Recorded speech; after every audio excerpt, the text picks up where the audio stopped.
Hello, and you're listening to The Breakout Room, a podcast hosted by Know You More. I'm Tim, and if you're keen on hearing from expert coaches on subjects such as diversity, well-being, neurodiversity, then subscribe and give us a follow.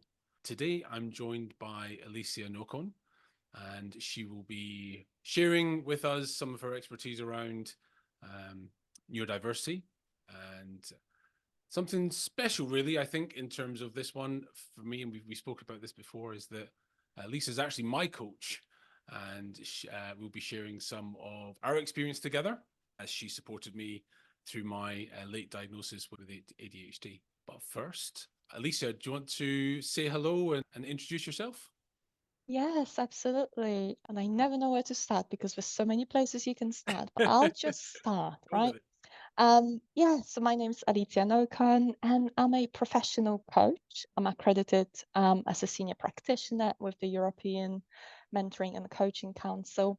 And as Tim has mentioned, I've been privileged to spend some time with Tim, coaching him around late diagnosis of ADHD. Um, and yeah, making sense of that. So yeah, in terms of the coaches that I support, that's very much my niche. So I work with late diagnosed adults with autism, ADHD, or sometimes both, and help them navigate life after discovery. Um, whether that is workplace or whether that's making sense of who they are. And I shall also add that my coaching journey started with my own diagnosis of autism spectrum disorder later in life. So we're coming actually very close to a 4-year anniversary. So next month it's going to be 4 years since I Yes. learned that I am autistic. So yeah, it's nice to get that reminder. I don't know where the time went. How will you be celebrating? Last year, well, last year, me and my husband went to the place we went afterwards. So after the assessment's often quite grueling, right? My husband supported me during the assessment, and after the assessment, we went to a local cafe. I think it was Turkish. Lovely, lovely stuff. So last year we visited that place again. Oh yeah, I don't know. Maybe this time around I'll mix things a bit. Maybe I will bake a cake.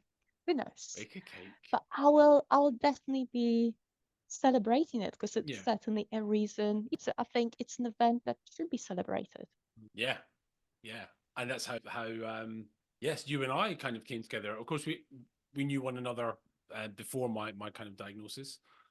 And what I thought we could do for this conversation, if it's okay with you, is we could talk a little bit about that time. I'm sure there'll be some themes that come up from that, which will be of interest to people that have been late diagnosed, and then move into a little bit more of a kind of general sort of question answer, some questions that I've had kind of come in. Yeah, Um, and yeah, kind of structure the conversation that way. I'm sure it'll flow, and we will dive in between the two. yeah, Um, but yeah, actually, as you start there by talking about sort of celebrating diagnosis, mine was in December 22. And then I remember then reaching out to you. It would have been April, May time last year.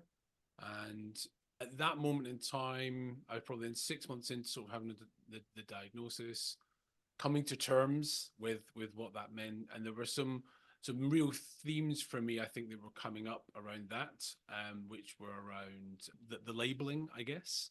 Having got to 44 as I was then, um, and yeah, coming to terms, I guess, with someone living with ADHD, and the journey that you go on, that you kind of reflect back on times to that point, but then also understanding what does this mean from a future perspective too.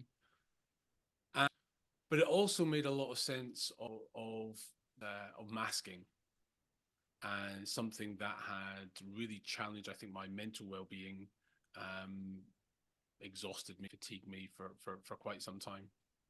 Um, I guess before going into that for too much, I wonder whether, Alicia, you'd be happy enough just explain what do we mean when we say masking in this yeah, context. yeah, absolutely. I always think masking in a way, well, it's very common with a late diagnosis, and the way I see it is in a way not to be able to be seen as different. to get to this point through our adulthood, it often has to do with masking, with being able to suppress your natural tendencies, natural ways of expression. So that could be things like suppressing stims. I remember very vividly as a child wanting to stim, but I grew up in a household where there was a very strict discipline and that wouldn't be tolerated. So no, you cannot, I wasn't allowed to express myself this way. And I learned quite early on in life that no, that's not acceptable. So yeah, when we think about masking, it's about suppressing what your body, what your mind wants to do, how you learn best, how you communicate best in order to fit in to the standards of the society that you live in. And I also noticed that often it's also about not listening to your own needs, right? You learn that your needs are different, they might be weird, they might not be real according to other people. So you start to realize, you know what, if I just make sure I look out for everyone else and not listen to my needs, I'll be safe. But that's a strategy that certainly doesn't work forever. I think especially as we get older as well, I think our ability to mask also goes down. So, I think when we talk about late diagnosis, I don't think you can talk about it separate from masking. And yet a lot of when I think about my coaching clients and the goals, a lot of it is about learning how to unmask. Who am I behind the mask? But also, what are the spaces in which I can be more authentic in my expression? Who can I be myself with as well? With the late diagnosis piece, interested to hear your thoughts on this. Is that kind of loss of identity? There, I heard something the other day, which was around in your ability to kind of fit in. You take upon the personalities and the identities of others, almost like a jigsaw puzzle, to try and make yourself fit in. And as you say, suppress knowingly, unwittingly, suppress your own kind of identity. And I think I can connect that in some way in terms of when we started working together, of needing to shed some of that, and of that shell, I guess, of others' identities, and then to really kind of connect with my own in this kind of new context as well. But what's your thoughts on that? What's your thoughts on that element, in that when it comes to masking, we can be taking on board the identities of others consistently to be able to have that need to sort of fit in as well? That totally makes sense. And often it's you forget who you are because you focus so much on keeping yourself safe.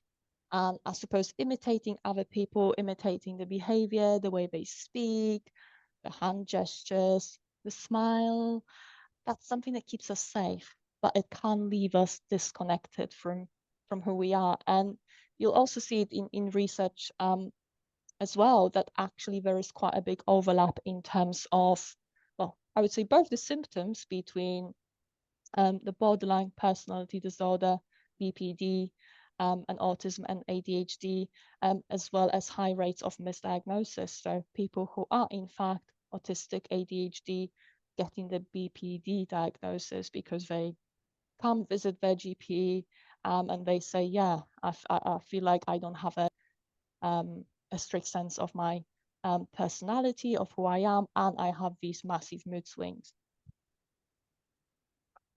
We, in our relationship, so I felt we were very good when it comes to coaching. There's something called contracting, and it's a really important conversation that the coach and the coachee has ahead of starting a relationship together, to outline what the goals will be, what is we're looking to achieve, what the boundaries are, in what our ways of working, and it's fundamental. It's so important to a successful coaching relationship, and we spent a significant amount of time, I think, and did really well. And I think we still continue to do that today, actually, even as we are getting together for this conversation, contracting around how how we would kind of work together.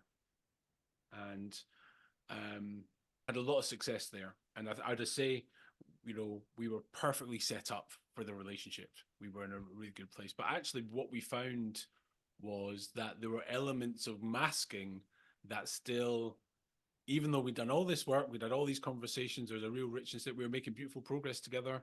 There was elements of that masking that emerged for us in that partnership as well. I remember being on a walk and us having the conversation and recognizing how I was showing up as someone who was leading a coaching organization, and that was almost a mask for me at times when it came to being open within our conversation, or the direction of our conversation, or the value that was being achieved in our conversation as well. And there's part of me, as I say that now, think that, is it a habit that dies hard? that you get so used to it that it's so easy to kind of pick up again. But and I just remember that conversation, that dynamic of masking coming in, and I was exploring that.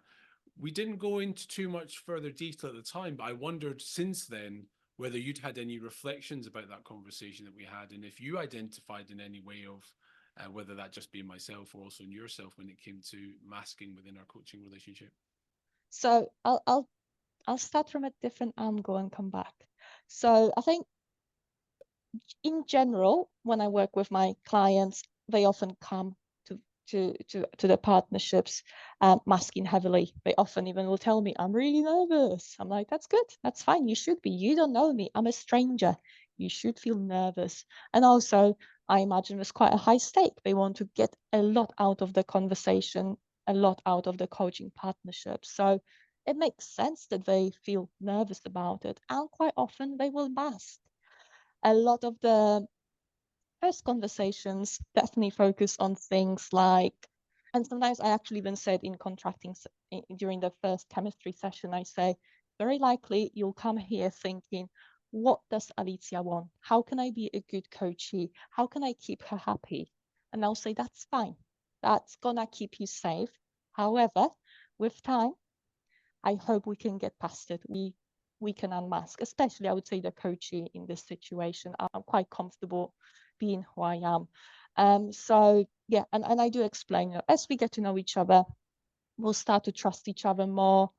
Naturally, we'll start to take these small risks and unmask more. It's certainly a pattern that I see. Now, our partnership was slightly different, Tim, obviously, because we knew each other.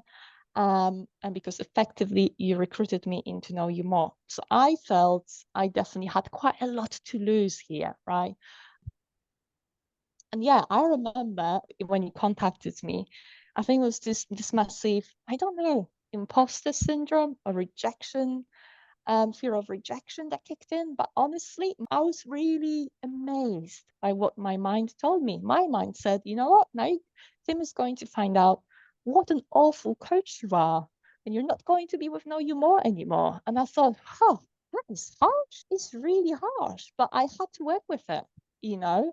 Um, and it felt scary, but also I felt because we addressed it, well, we addressed it at the start, but I think there was still a little bit underneath in terms of that masking. I suppose, and please correct me if I'm wrong, your desire to be a good coachee, my desire to be a perfect coach, delivering value. That can be really hard, I think, especially with coaching, where a lot of it is around shifting your identity, increasing awareness. It takes time.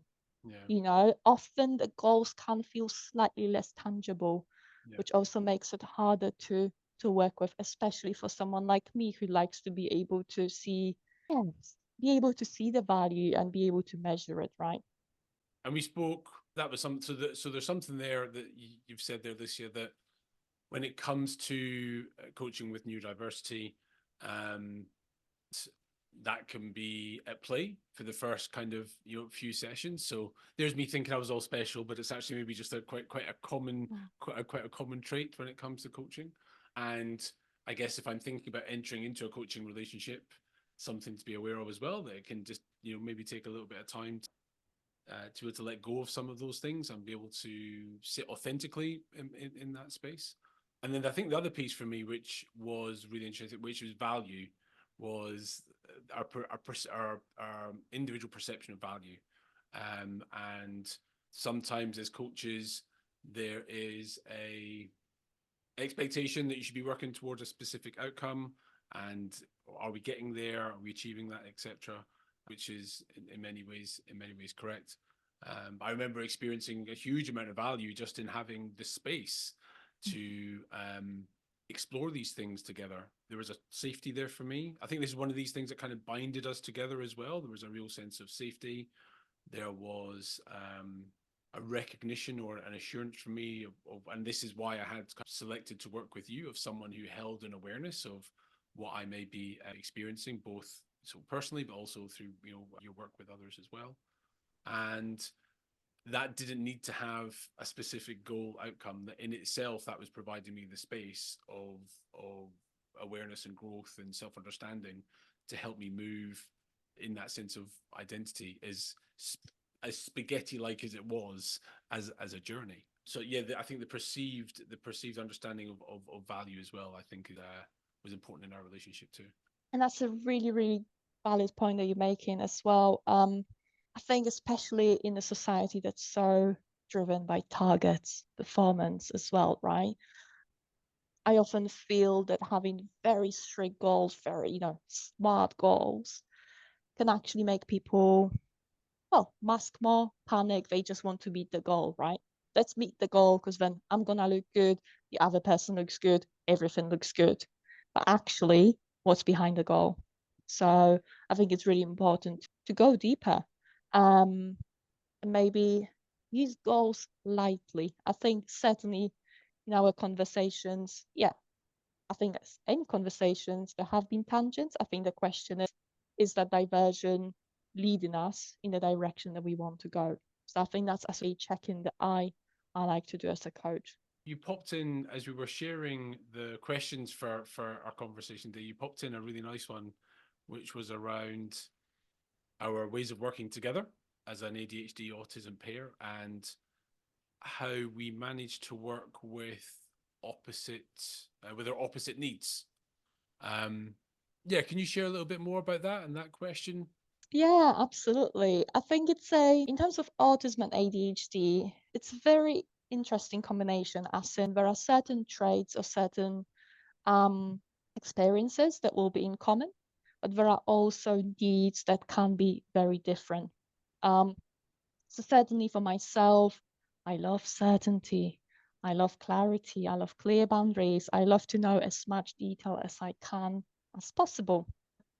And well, I'm not against going off tangents, but I find them more difficult to process. So, for example, some of the things I may struggle with as a coach working with people who are ADHD, the stream of consciousness. I suppose the amount of information that is being said and the number of tangents. So that can sometimes be difficult, and I do try and contract for it. And I do ask as well, listen, is this okay if I interrupt you? It's not me trying to be rude. I just want to make sure that I'm with you. And I'd say more often than not, people are like, yes, please do that. Please do interrupt me, which in a way actually is, if you look at some schools of thought within the coaching profession, that's a no. You should allow the client the space. But what if that's actually not serving them? I know that in relation to that stream of consciousness, something that I was trying to be very careful about is how do we stay connected and how do you have that space to keep on reflecting and thinking in between the sessions, but at the same time, for me, not to be receiving messages at 9 p.m. at night where I really need to start to think about relaxing rather than, ooh, this is fascinating, and my brain thinking. I remember you asked me if we could have a WhatsApp system where you send me a WhatsApp message just to check in, and I didn't feel ready for it.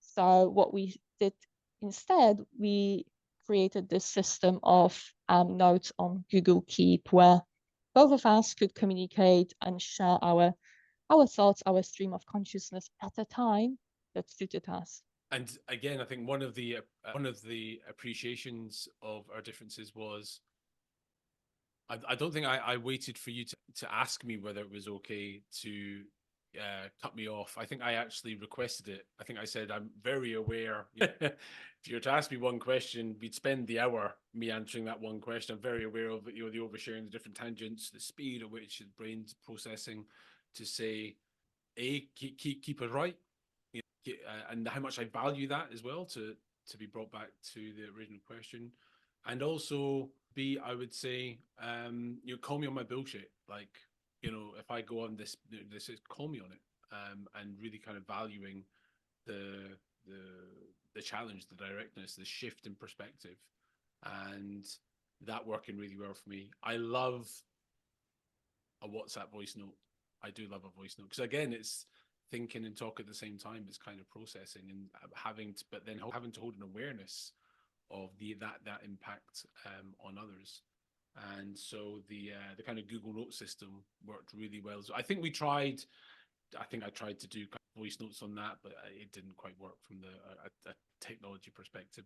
It worked really nice as a place between sessions to share, to know that it was heard. So even though I was typing in that, I knew that would get heard, and at some point you would be kind enough probably to send a response back, or here's a piece of work, and actually continue the work within that as well. And so as an extension, it wasn't just here's a place for me to dump lots of thoughts. As an extension of here's a way to continue the work, continue to be heard, and probably get more value out of the next session, because there was much more preparedness, I think, moving into that as well. And so yeah, that was hugely valuable, I think, those three aspects.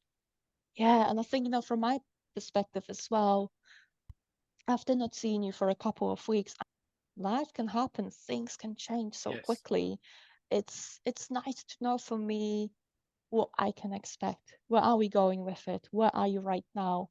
And that also would have helped me to feel more prepared. Yeah. And that was very different to previous experiences. So I've had coaching before, of course, I love it. And I deliberately wanted it to be different from previous experiences as well. There was an experimentation in there for me as well, as actually working with someone within neurodiversity as well. What was that like as an experience? And it was really pleasant. Now, I don't know if that's part of that was my intention. I often use that analogy of like, when you go to the comedy store and you buy your tickets to go to a comedy show, you want to laugh.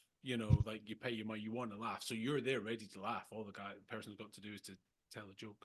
So I guess my internal challenge is that because I wanted it to work, I wanted that difference because I made that selection. And people often talk about, the power of our own choices that we make and how we then, view that kind of experience. But there were so many aspects of it, I think, that worked really well. And I left me with the question afterwards, words like, to coach someone who has ADHD, does the person themselves, does the coach, to be able to do it properly, effectively, does the coach, have to be neurodivergent as well, have ADHD or ADD or somewhere on the spectrum? And asking that into the coaching community, you get a very interesting answer. And I've actually spoken to a couple of ADHD charities that firmly believe that's a gateway into supporting their people, is that you actually have to have ADHD yourself to be able to have that context. Do you have any thoughts on that at all, Alicia? Yeah. That was a loaded question, Oh, right? it is. And I'm conflicted as well. It depends when you ask me, but I think the answer is it depends. I think especially maybe I would say in the early stages of discovery, late life discovery, and from what my clients have said to me, one of the key things they valued about our partnership is because they felt I got them. I was like, yep, this totally makes sense to me, and I'm fairly happy as well to share for the benefit of my clients. I'll often say, yep, this is my experience as well. And sometimes just knowing that they are not the only person in the world experiencing something can be very validating, as well as being able to explain, okay, and by the way, this is why, this is the theory, this is the research, and guess what? these are the things you can do to help you with that. Let's see what is possible. Let's explore, let's experiment. So I think I would say early stages of coming to terms with the discovery, absolutely. I think it's so helpful to hear from someone who gets it, where you don't have to translate as much. And certainly you don't want as a coachee to be educating your coach. I don't think that's very dignified.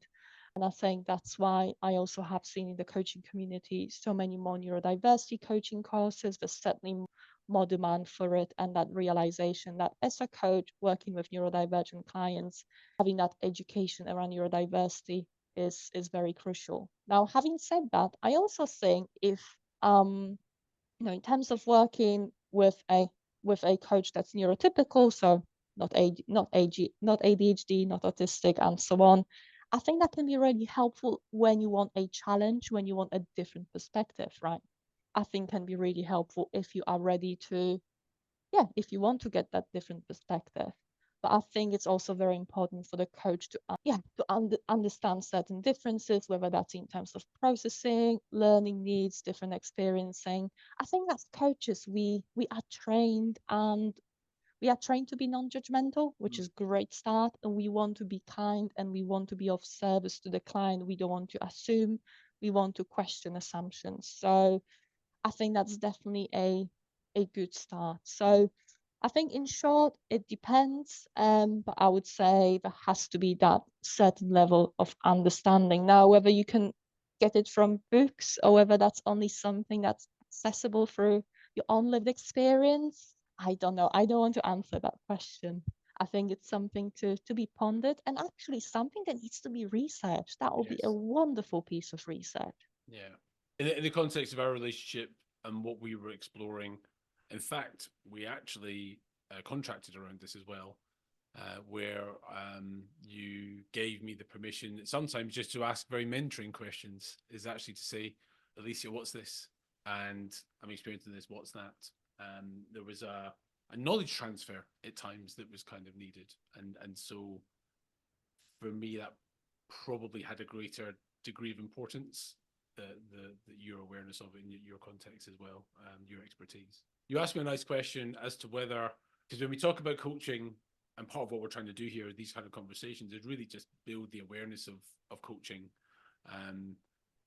People often talk about aha moments, and that will be when you're being coached, you're doing a lot of talking and a lot of thinking, you're doing a lot of work, and you'll come to a point where almost cartoon, the light bulb will go bing above your head, and there's, whether it be a sense of clarity, whether it be an idea, whether it be a different perspective, you get, and we sort of name those as kind of aha moments within coaching. And feel free to add any more onto that, by the way. That's the. But you asked me if I'd had any moments like those in our relationship, and I think I remember. I mean, there's one that was personally really important to me. So it was a Friday. It was about 2:30, and I was at a roller skating rink with my daughter, and we'd taken her out for the afternoon in Glasgow. And you sent me a message and you said, "We've got a coaching session. Just wondered if you're going to show up." And I was like, I was off. I hadn't checked my calendar. I kind of completely forgot. And I said to my wife, "I'm just going to nip to the car, and I want to speak to Alicia." And you said this really nice thing, which I felt was kind of a release, I think, in many ways. Was you kind of said, you'll have, at some point you have to accept these things are going to happen. And yes, there's this, maybe that comes with ADHD, is lateness and things like that, that sometimes these things are going to happen, and not to judge yourself too much for it, or be too hard on yourself, which I think it had been a lot of the time around these kind of things, especially in professional matters. When you're kind of late and you make these kind of mistakes, they blow up into really big heavy weights that you carry around with you. And I would have probably spent the rest of the day going, "Oh my God, I've let Alicia down," and you really helped me make peace with that. And now that's not to say that I don't respect people, and now I just show up late everywhere, or that never intentionally would that happen, but that sometimes this is going to happen, and you have to kind of make peace with that. So that was maybe less of an aha moment, but a very striking moment for me when it came to the acceptance around the diagnosis. And I think another one for me was around, I guess, as a leader within, an organization, or maybe just even in general, but to put it really candidly, the opportunity to be taken advantage of. And something I hadn't kind of realized before, that we can hold such a great sense of trust in people. We believe so strongly in social justice and we don't like to think that others are capable of those kind of things, that it kind of leaves you susceptible at times in empathizing and taking care of others and wanting to do the right thing and all those kind of things. It kind of leaves you a little bit susceptible and open to maybe being taken advantage of.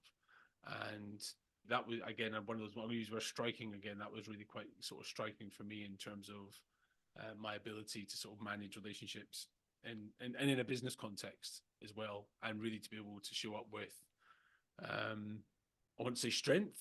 It's funny, I put my hand up here when I said that, but like we show up with heart and show up with strength in those sort of situations as well, and stick up for yourself. That's the words that just came up for me then. Those are the two that feel most, whether they would be classed as aha, they feel most significant pieces of learning from our time together. That's so wonderful. Yes, I do remember very vividly the time when you joined the session. I think I was like 15 minutes late from a car, and I thought, my goodness, I admire you stuck to it, because you could have said, oh, not worth it or whatever, and you did show up. And I think as well, as a coach, I had a choice of how I wanted to make sense out of it, right? I could have thought, well, Tim obviously doesn't respect me, doesn't respect this coaching partnership. How can he not remember? Ta-la-la-la. But is it going to help anything or anyone? Not really. And it's not who I am either. Instead, I thought, what a wonderful opportunity to talk about that, right? And get a bit more insight into what's going on in your mind when these things happen. Because yes, you could beat yourself up then for the rest of the Friday, maybe the whole weekend, and that quite easily you can spiral, have all the shameful thoughts. It's not very effective, is it? And from my perspective, no damage was done. Yes, you were late 15 minutes, but you showed up. We still had a wonderful session. So yeah, I think there's definitely that element. Very much as per your poster on your wall, right? And your mind, yeah. Actually, as you said that there, another thing that comes to me is actually taking ownership of it as well. So thinking about previous behaviors maybe around that. Sometimes, and I've heard this a lot with other people with ADHD as well, is they'll say, oh, something's happened and I'm sorry I forgot to tell you. And almost it's not so much, oh, I can't be bothered, I don't want to do this, like, oh, I've made a mistake, I better make an excuse for it and kind of hide it, etc. Instead of just showing up and owning it and saying, no, I'm like, and this has kind of happened. And there is empowerment around that in terms of owning that and saying that's I think that's one of the things that help with the acceptance side of things as well. And ridding some of those, as you mentioned, sort of shameful thoughts. So we've not been back to that roller skating place since. Not for any other reason. So I've got some questions that we've been sent in and kind of brought together around this kind of space. Are you happy to kind of dive into those there, or anything else that you'd want to sort of? Yeah, let's go with that. Let's go with that. Well, I'm looking forward to hearing some of your views on this, Alicia. Oh goodness, you made me think. I was like, some of them have been really tricky. So ADHD is become a bit of a buzzword, I guess. It's on trend. I think when you look at things like some of the topics and themes that are coming up, exploding themes, I think ADHD is one of the highest ones now. Is, with that in mind, is it taken seriously enough in the workplace yet still? Part of me wants to say I'd really like to think so. A part of me is a little bit more skeptical about it still. I think, is there a lot of buzz about it? 100%. There's all these trainings coming up, both for leaders in organization, for coaches. Um, I always like to think, okay, what results do we see? Have we seen improvements in terms of employment rates for people who are neurodivergent, or not? And again, I think in terms of, there's also this thinking around, it's one thing to do, they create an internal employee resource group. I think they are actually one of the most effective things. Maybe a better example is, it's one thing to do this, I don't know, an online course that employees can do to learn about neurodiversity, sort of e-learning course. And it's a different thing to actually make the adjustments when it comes to processes, recruitment, performance management, and so on. I think that's where we're going to see real shifts. Now, the more positive side of me likes to think something shifted when COVID happened, right? Because suddenly everyone was forced to work from home. For some people, for example, for me, that was heaven, right? I didn't have to deal with all the sensory overload associated with commuting and being in an open plan office. That was wonderful for me. For some people, it would have been really tough, right? Some people need to be around other people. They need the chit chats, the conversations. That would have really been difficult for them. I think what that created is a little bit more empathy and understanding. Oh yeah, we have different needs. How do we then accommodate that? And I suppose now in the current climate, how do we make hybrid working possible? So I think that has really, really helped things, as well as obviously COVID was a time for many people who thought, okay, what is it that I really want out of my careers? What are the things that I will not compromise on? Yeah. So I think I'm becoming more positive. I think, no, I am positive, but I think it's good to not just look at the bars and the external things that you see. What are the results? Do we see improved employment metrics? Do we see improved employee satisfaction? And again, I think that will probably vary by sector, by company size, location, and so on. Yeah.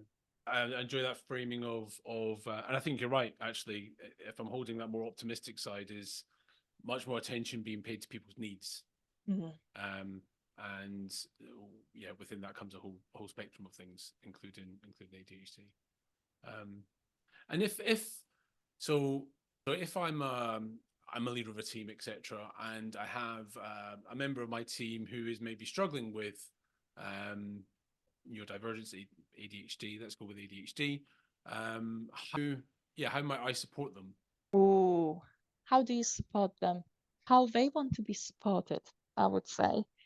I think it requires you as a leader to be courageous, because you're going to have conversations that you might not be used to. I think it's about safety, creating that safe space so that you can truly hear the other person and their experience.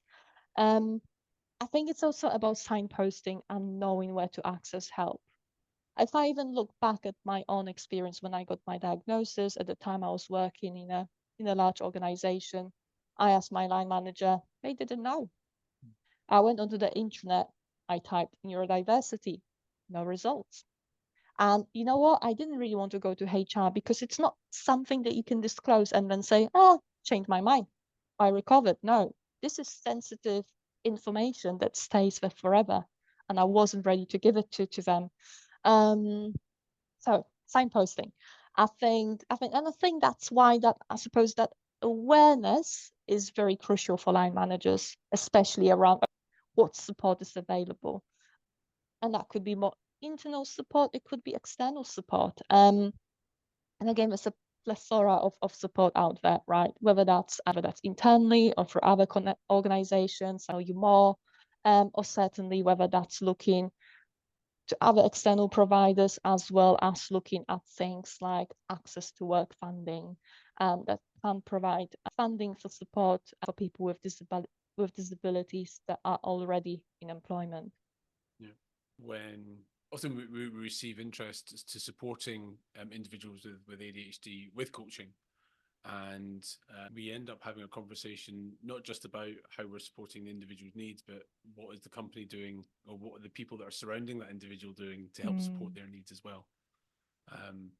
The emphasis sometimes just sitting on the individual to make the adjustments and etc., versus the team that sits around them to be able to support their needs at the same time. So that sense of, well, as you just said there, just awareness. I won't say important, but that doesn't seem to do it justice. I would just say, yeah, it's kind of critical, I think. Yeah, and often this is where people get stuck, right? Because and that was the case when it came to my line manager at the time. I'll support you in any way that I can, just let me know. Yeah. And nothing ever happened. They did, maybe what I would have appreciated them to do is in a month's time say, hey, did you have a thing? Have you come up with anything? I think that would have been nice, that being proactive and reminding me that it is okay still to want something or to try something different. Also, the issue is often people don't know what's possible. There isn't a policy around adjustments. They don't know what is possible.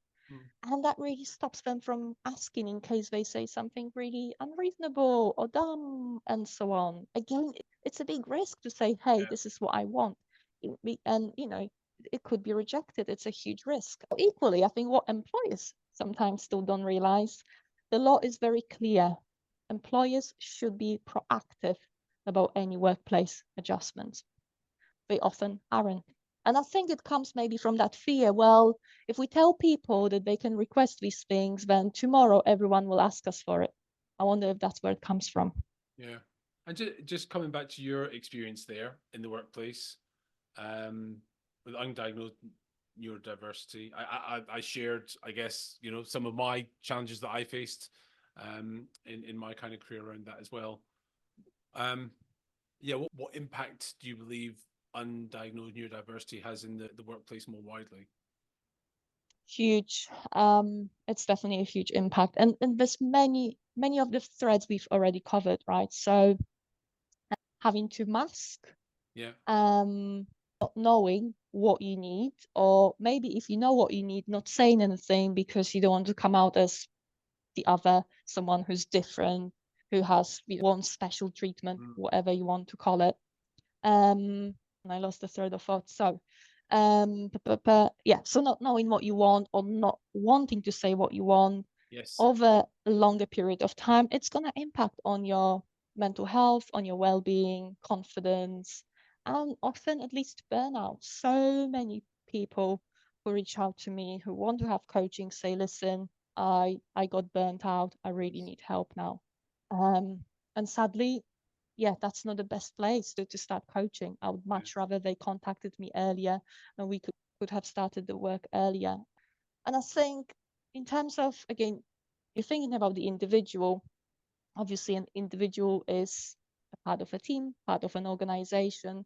I think there's other aspects as well. There's certainly a lot of loneliness and isolation, feeling like other people don't get me, feeling like you don't belong there because everyone else somehow is managing, they are doing very well, cracking jokes, but you're sitting there just trying to hold things together. So that can be extremely isolating. And also, as we age, we are not going to be able to mask as much. Our bodies, get more tired. They need more rest. I think in the same way, I remember in my early 20s, I could drink. Now I cannot drink. I just can't. I stopped drinking 10 years ago because honestly, Tim, my body cannot cope with it. So I think it's kind of similar when it comes to, having to mask, having to either way perform or reduce certain traits or expressions. It's a good analogy, actually. The piece about holding your drink as you get older versus in the masking thing. You can see the similarities there. You often can't, or you simply don't want to. You're like, you know what? I'm in my 30s, 40s, 50s. It's time to live life my way as well. And really not being willing to accept the toll that it takes on you, getting to that stage as well. Often we don't realize as well, we just push through it. And then one day you wake up and you're like, I cannot leave the bed. What's happened? Or you break out or sort of, you break down in a meeting and you're like, oh my God, where is this coming from? And it takes some time to really process and to look back and actually see, oh yeah, things have been tough. I've had those end of the bed moments where I'm just frozen and trying to understand what's going on. And yeah, I guess leads me, actually leads you on something else. So thinking about, I think back in time now and having had that if I'd had that greater understanding of what was going on in those kind of moments. And we talk about, ADHD being a buzzword. We've got lots of people coming out now and saying that they've been diagnosed with ADHD and et cetera, which is wonderful, I think, for the general awareness of it. That doesn't come with a bit of jealousy that I wish I'd have known whenever 20 odd years ago for myself. But yeah, there's a much greater awareness now, which is excellent. So you've got the younger generation coming through. They then can be coming into the workplace or deciding their career, I guess, with an awareness of their own neurodivergence. And so I'm wondering then, when you think about the support that you give people around careers and workplace, like what advice would you give someone who's starting out their career, Gen Z that's starting out their career? What career advice would you give them as they contemplate their future? Yeah, it's a wonderful question and one of my favorites. I'd probably say the advice I would give them isn't dissimilar from the advice I'd give anyone at any stage of their career. I like to think of it as three elements. The first two, that will sound like, yeah, it's obvious. The third one, I think, is the really key piece. So certainly, the first thing that I would advise is to choose a career that exists. That's what you want to do. Does it exist? If it doesn't exist, is it a career path that is commercially viable, right? If you want to start your business, go for it, but is it commercially viable? And equally, yeah, if you there's a specific skill that you want to use or specific thing that you want to do, does it exist? Are there jobs? What I suppose what are the prospects right now and in the future when it comes to that career path? The second part that I think is really, really important is really think about how you can use your strengths and skills and interests when choosing the career, right? I think especially when we think about ADHD, often people think about ADHD as a nervous system that is interest driven. So if you're passionate about something, if you're interested in it, you are going to be more likely to excel and want to persevere. So certainly do consider your interests. Similarly with autism, again, often autistic people do like to deep dive. They become experts in the areas that interest them. So what is it? What interests you? And does a job that involves these skills exist? Maybe one example, again, a little bit of a stereotype, but equally, I think nothing wrong with stereotypes when we acknowledge that not everyone would have the same passions, but a lot of autistic people love gaming. Can you work in the gaming industry? And to be fair, I did see some research that actually looked into representation rates when it comes to employees with autism and ADHD in the gaming sector that showed that autistic and ADHD people are overrepresented in that sector. The rates are double, and I'm guessing these are just people who were happy to disclose. Yeah. So who knows? Maybe it's higher. So certainly in some sectors, it seems that certain sectors might be either more welcoming or maybe more suited because of these shared interests. So make sure that that job, career, role exists. And second, that you can utilize your strengths, your interests, your values. And the last one that certainly becomes very, very important, again, especially as maybe you've gained some experience, you've put your needs aside if you were able to. It's really about thinking about a career that's gonna meet your needs. So I've mentioned ADHD, let's start with that. So something that we also know about ADHD is they often have a kinesthetic learning style, right? So they like to move a lot. They think better when they move. So I would say for ADHD is certainly, and that's also something that I see when I've worked with clients. They tend to enjoy careers that enable them to be on the move. Yeah. Now that could be something like visiting clients in the offices or in the homes, or it could be something where they move physically, whether that's say dance or physiotherapy, but a movement. I think being stuck in front of the computer for 8 hours, I think that would be really grueling, and I can see your reaction there, Tim, as well. And if we think about autistic people and some of the sensory needs, I must say so far, and looking at some of the patterns that I'm seeing, most of my autistic clients, they either work hybrid or fully remote. A lot of it is about reducing the sensory sensitivities that come with commuting.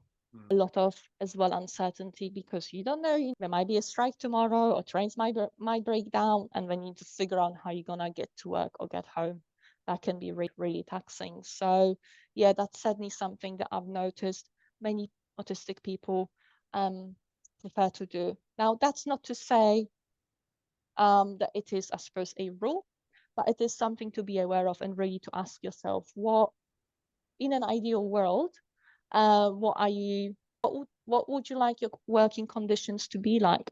And then thinking about those, which of those are nice to have, which are non-negotiables, and very much then put that jigsaw together and see, okay, given what you know about the career path you want to take, the interests, skills, values, and your needs, what would be good enough? And I like to say good enough. Again, I often have people come to me, they want a perfect job, right? The next job has to be perfect. That can be a lot of, yeah, quite a high expectation and might not even be realistic. So often I work with clients to think, okay, let's think about something that will be good enough. You can always improve in the future. You will not have to stay in this role forever. Yeah, I can connect to a lot of that. Some great advice. I think in my early 20s, in 2 years, I think, or 3 years, I had 9 jobs. I worked in an office, and then my next job I spent 9 years in because I worked from home and I was on the road. So I was on the move and everything else. So I can really connect to that by really looking at the environment that will work well for you, just as a next step. And I think you can almost look into what you enjoy just now as well, like in terms of you mentioned interests and things like that, but also like how do you like to navigate and move around, and what's on a day-to-day basis that you then want to take into that career as well. The first part you described there, Alicia, it reminds me of, and I'll say this wrong probably, is Ikigai model, where it's what you're interested in, and it's the three circles that come together as a diagram there. What you're interested in, what your strengths are, and what you can get paid money for. That's it. Yeah. It's quite similar to that, but then you add in the piece there around the right environment. I think that adds another lens, I think, which is really important, right? Absolutely. Yeah, you need that right environment. You need to know what your needs are. Yeah. And that can be really hard. Again, I think I remember as a graduate, I was desperate to get a job. I had £300 in my bank account and a lot of pressure. Yeah. Yeah. And again, mindful to say that those needs go beyond whether you're neurodivergent or not when it comes to environment, right? And finding the environment that you can, that you believe that is good enough to flourish in just now, right? So, Lisa, thank you so much for the conversation. This will be the first of many, I hope. And such great insights in there. And thank you for the time to just reflect on our conversation together. It's really nice to bring lived experience into, I guess, a conversation around coaching and share some of that story too. So thank you so much for that. If Yeah. people wanted to get in touch with you, or see more of what you do, where would you direct them to? Brilliant. So certainly, the best place to learn more about me, my work, would be my website. So that's www.expandthecircle.co.uk. I'm also on LinkedIn. So I'll also add a link to my personal LinkedIn page, and I try to post fairly regularly, which happens with more or less success really depends on the month, on the day. Yeah, I think this would be the two places to start with. Perfect. Perfect. We'll get those shared. Lisa, thank you so much for your time. Such a pleasure to catch up and have this conversation with you. And yeah, look forward to having another one in the future. Likewise, thank you so much, Tim. Okay. Bye for now. Bye.